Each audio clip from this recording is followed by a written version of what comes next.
talk about deer feeder maintenance, in particular batteries and solar panels.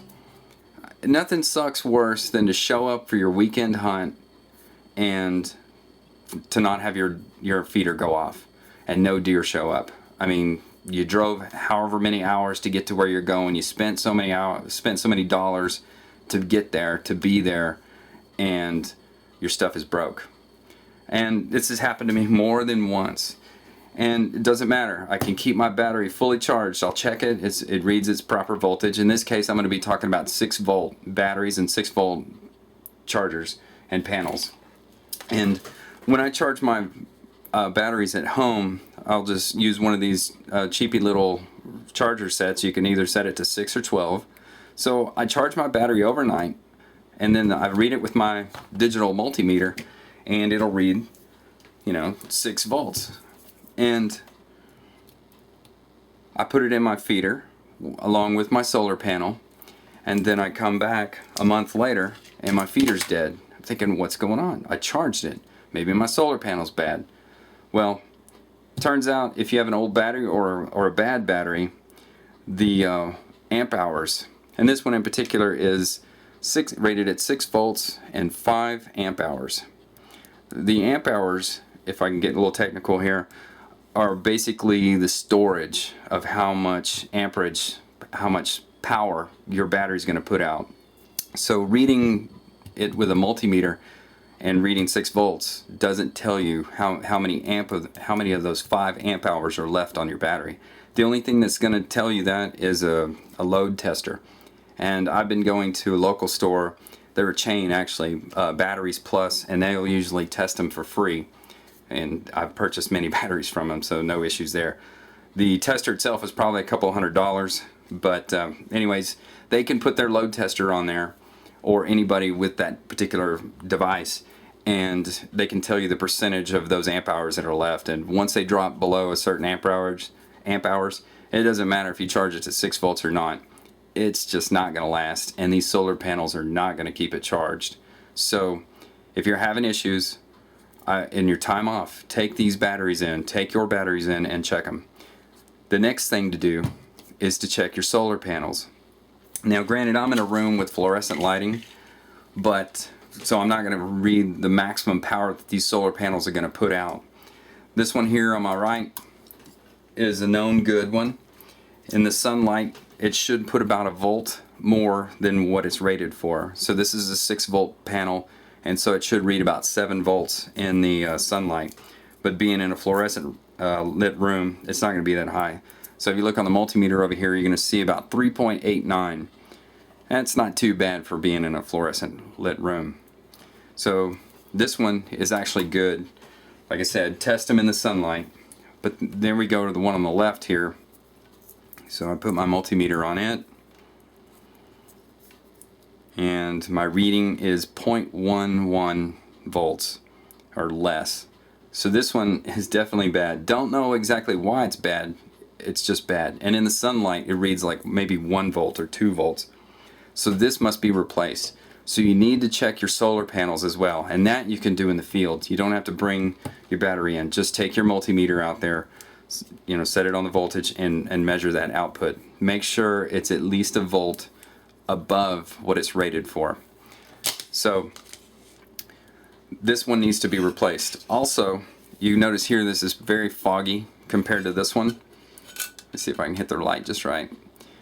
If your solar panel is still reading properly, but it's real dirty like this, go to one of the auto parts stores and get one of those headlight buffer kits that kind of bring the crystal clearness of your headlights back to life, and use this on here, because this should be a whole lot cleaner than what it is. And this being dirty as it is not affecting that voltage that we were reading just a minute ago. This one is definitely bad.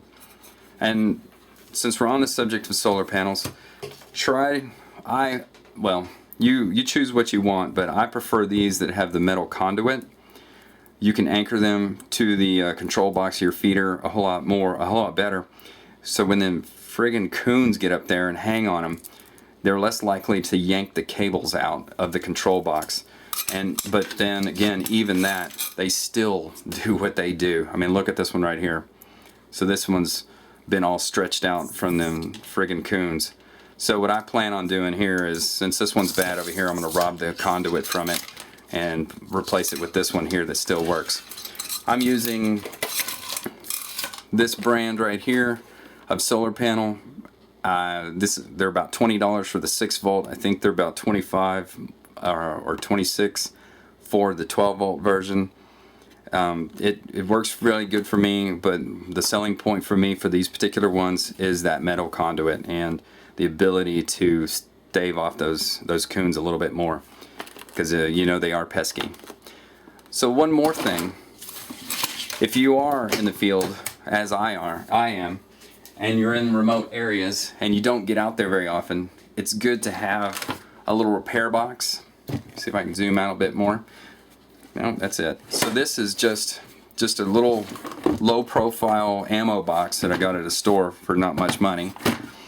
I have extra memory cards. Well, these are empty, but I have extra memory cards, cases for motion cameras, extra crimps for the wires, the connectors, in case you do have to make a repair in the field at your feeder, you can. A few alligator clips, you know, you can easily strip those and clamp them on. Some sheet metal screws and some zip ties in this compartment right here. You never know what you're going to need, so if you got the means, get you some extra stuff. Inside, I keep a few extra batteries for the motion cameras and an extra computer or extra timer. And these timers are probably $30. I'm using the Remingtons exclusively right now, and basically the sporting goods store next to my work where I shop sometimes during lunch basically sells these, and the price is right. But what I like about them is they go both ways. They'll either be 6 or 12 volts, and we have at least one feeder out there that runs on 12, so in case a timer goes bad on you while you're there, you can switch it out so you can still finish your hunt, and then the next time you come out you'll be ready to hunt without having to deal with more repairs. And then I use a battery tester, one of these little simple things where you can put your cylinder batteries in here and test them. This is specifically for my motion cameras.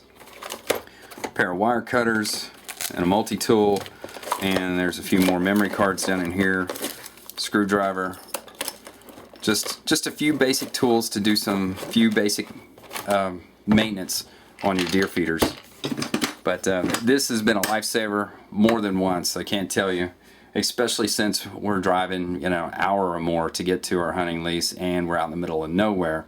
So you don't want to be, you can't go to the grocery store or the hardware store to go get a part. It's a day trip almost. Well, that's all I have for deer feeder maintenance. Please subscribe for more hunting videos.